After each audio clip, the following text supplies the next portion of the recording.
Okay, so I came across a bunch of interview quotes from Britain this week, and honestly, if you remove the words the United Kingdom and replace them with Canada, I don't think you would know the difference.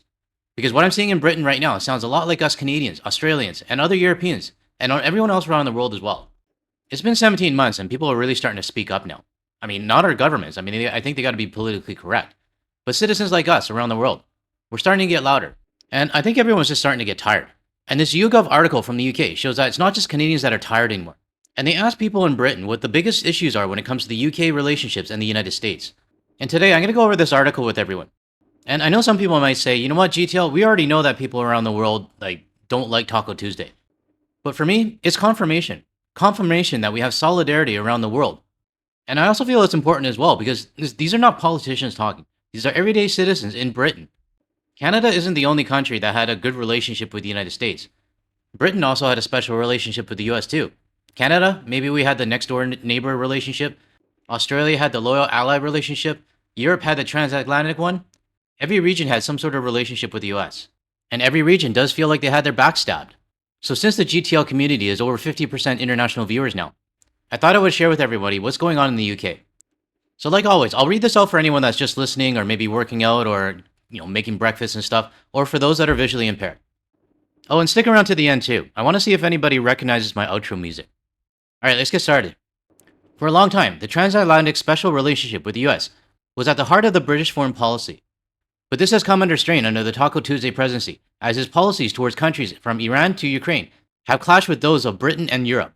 Previous YouGov polling has shown that Britons today tend to believe that the UK should seek to have a stronger relationship with Europe than the US, with nearly half of the public, 46%, feeling our primary relationship should be with Europe, relative to only 11% who think Britain's most special relationship should like with America.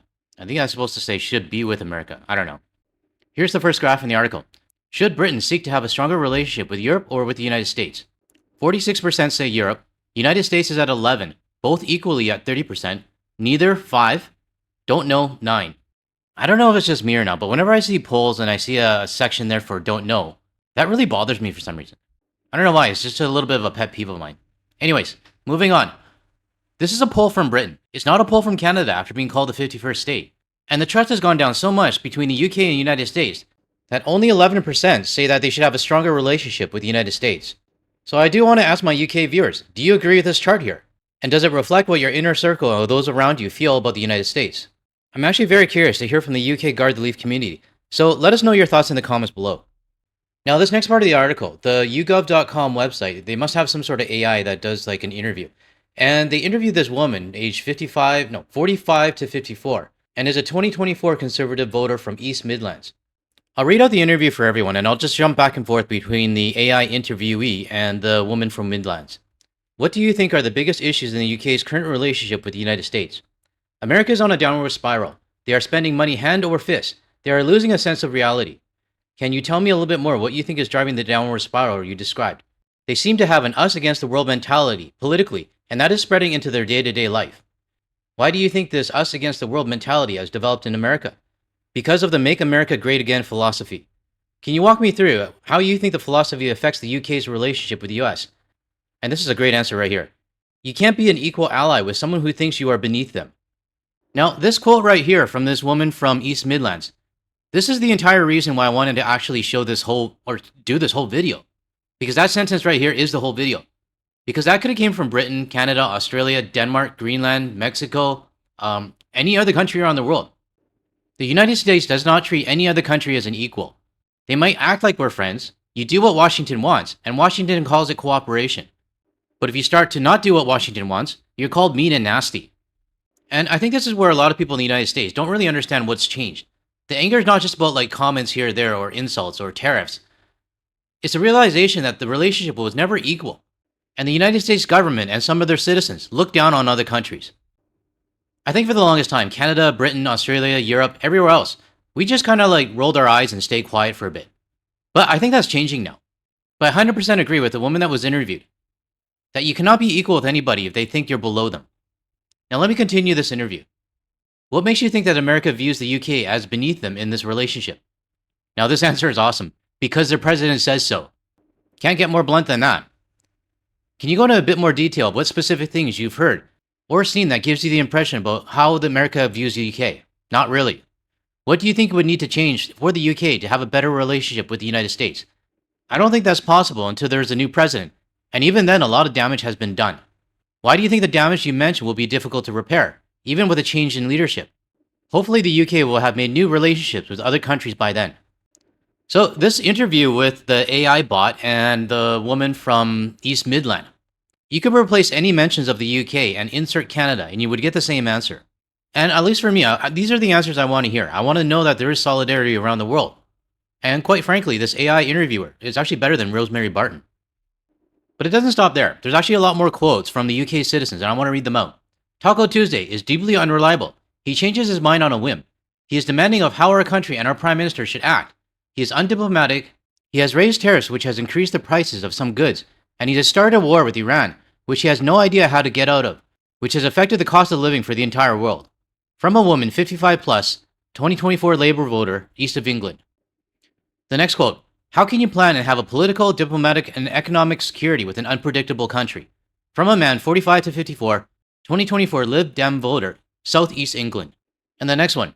The UK cannot work with the US on specific issues or areas of cooperation because Taco Tuesday is capricious and unpredictable and constantly moves the goalposts according to his latest whim.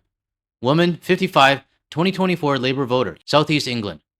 Again, as I said earlier, you can change the words UK to Canada, Denmark, Greenland, Australia, any other country, and we'll probably get the same answers. The next section, Taco Tuesday's ideology. Beyond the US president's action, some respondents, particularly those who voted for the progressive parties in the last election, also questioned the extent to which beliefs of Taco Tuesday's movement were something the UK should have wanted to be associated with. First quote, I don't think the US is ideologically something to admire in its current state. Its legal and justice systems are crooked. Civil rights are going backwards. Man, 45 to 54, 2024 Green voter, Wales. Let me read all these out first, and I'll give my opinions on whether or not, the United States should be admired or not. They are incompatible with democracy, and a fair society are just a huge negative influence on our own politics and freedom. Man, 25 to 34, Lib Dem voter, London. He's sexist and racist and has committed crimes. He has extreme views that can damage the world peace, and says the most ridiculous things. Woman, 45-54, other party voter, Northwest England. I just feel the US is overall a very different country. I feel they are currently oppressing many of their citizens and removing their human rights, while ignoring the issues their people actually care about. So I don't feel their morals are a country aligned with what I felt the UK stands for. There's a few spelling mistakes in there. Woman, 35 to 44, 2024 Green voter, Southeast England. I believe Taco Tuesday is a racist, exclusionary, and wholeheartedly capitalist, where British values are inclusivity, neighborliness, and looking after one another in a big society. Woman, 25 to 34, 2024 Lib Dem voter, Southwest England. Now, I want to go back to the first comment where this person says, about admiring the United States. But I do have a question for anyone watching this right now. Is there anything in the United States that we could admire right now? I mean, if you asked me a few years ago, yeah, I think it might have been the soft power and the tourist attractions. They have some pretty good attractions. I know some people might say nothing in the US, their tourist attractions, nothing attracts me. But for me, yeah, I guess it's a different story for me because I have friends and family there and, I like golf. I like golfing in their courses. But now that the tourism side of the United States is no longer existent for me, I've been asking myself this question. Is there anything that we admire in the United States right now? It's definitely not their government. It's definitely not their healthcare. Definitely not their safety, their gun laws, the mass shootings. And if we're talking in 2026 with the current situation, I can't really admire their drive for change because there is no change. I would love to see the United States rise up and protest. Kind of like what Albania is doing. I think they're on 30 days now of straight protests because of Jared Kushner and Taco Tuesday's daughter. But I did read earlier that it is starting to get a little bit ugly, in terms of possible violence and stuff. But it does show the drive for the Albanians not wanting to have anything to do with the Taco Tuesday family. But back to the question, is there really anything to admire on the United States right now? I'm trying to think, but I can't think of anything. If you guys can think of anything, let me know in the comments below. The next set of comments coming out of the UK revolves around power imbalance. A common concern for the British public is how unbalanced the relationship is, particularly under the current administration. Many expressed the feeling that the UK doesn't get much in return for the special relationship and is taken for granted by the US. We feel your pain in Canada. Now, the first quote we already heard earlier. The second one. The UK wants better trade terms, but they have little to bargain with other than selling off elements of the NHS for US companies to drain profit out of.